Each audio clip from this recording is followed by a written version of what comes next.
Good morning, everybody. Actually, good afternoon. It is January 5th, and it is about 2:17 Kansas City time. Listen to this. 1959, January 5th, a release by Buddy Holly. The sun is out, the sky is blue. There's not a cloud to spoil the view, but it's raining. Raining in my heart. Raining in my heart. Another shame right there. If you've ever been to the town that he crashed in, they had for you, those of you who don't know, Buddy Holly was a great musician, obviously, a great entertainer in the 50s. Died in a plane crash, private plane, him, the Big Bopper, Rich Valens. It was up in Clear Lake, Iowa. Anybody that's ever been up there in that part of the country this time of year, you got to be wondering what the heck were those guys thinking? Getting in a private plane, snowstorm at night after doing a concert at the high school, or wherever the heck it was. It was, back then the venues were small. They got in, they crashed. And in fact, in that town, I believe there's a street named after Buddy Holly Boulevard or something like that. And it's a rural, industrial type town, and you got to just wonder, you got to first of all appreciate the fact that somebody with his fame, really, they weren't like the entertainers these days. Now, unless the venue holds 15 or 20,000 people, they won't go. The entertainers back then, including professional wrestlers, boxers, musicians, things like that. Hey, they'd go to Madison Square Garden. They go do this big stuff, but how could you be a true headliner unless you went and you reached out to everybody, including the people that didn't have the money or the ability to go to the big venue? In Iowa, I guess the big place would be to go to Chicago, maybe something like that. Well, hey, especially in the 50s, it wasn't like people could just hop in the car, get on the interstate, and go. So these big name entertainers would go and go into these rural areas, and unfortunately that was a bad deal for them. Anyway, so that's that. Buddy Holly, 1959, Raining in My Heart. Received some stuff for Christmas from a pal of mine. I just wanted to show you here. Real cool. There's some salty dogs right there. These are the team, I guess you might call it, from 2003. Bonneville Salt Flat Racing for Land Speed Records. They're all the ones that were running S&S product. In there you'll see some pals of mine, some I'm aware of, some I'm acquainted with. Wink Ellering, this guy, Wink Eller, excuse me, amazing guy. But the one that sent me this is Ray Wheeler, who is right there on the orange bike, Ray Wheeler. He's the performance editor with bikernet.com. Good friends of mine, known for many, many years. The owner of the company, there's Ray at, I believe that's at the Long Beach IMS show in the fall of this year. That'd be the International Motorcycle Show. With that, they sent me a nice letter of appreciation and a certificate of appreciation for sponsoring Ray. 5-Ball Racing Team. I asked Keith Ball, who's the infamous bandit and the owner at bikernet.com, and I asked him one day, what does the 5-Ball stand for? He's been married 5 times. I thought that was very clever, very interesting. As promised, I'm going to do a quick 1-minute review of Why We Ride.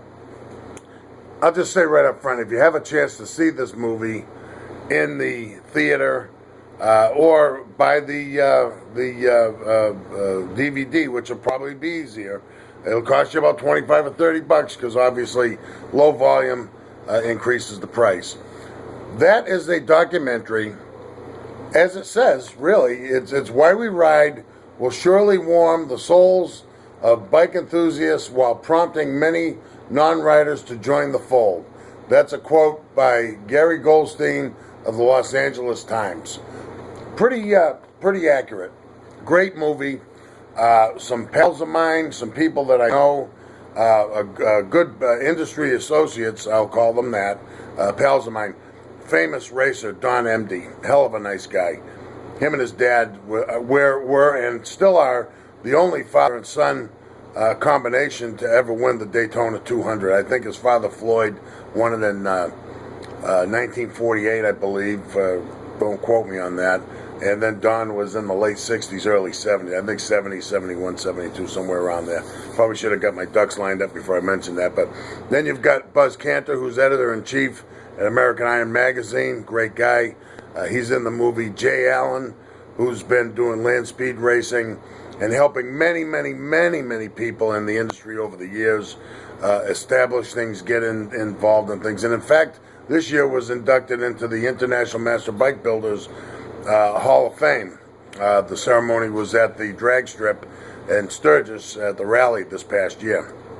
And many other people. Christine Deers at the Sturgis Museum is in there. A lot of people. I can't even go down the list. I'll forget somebody.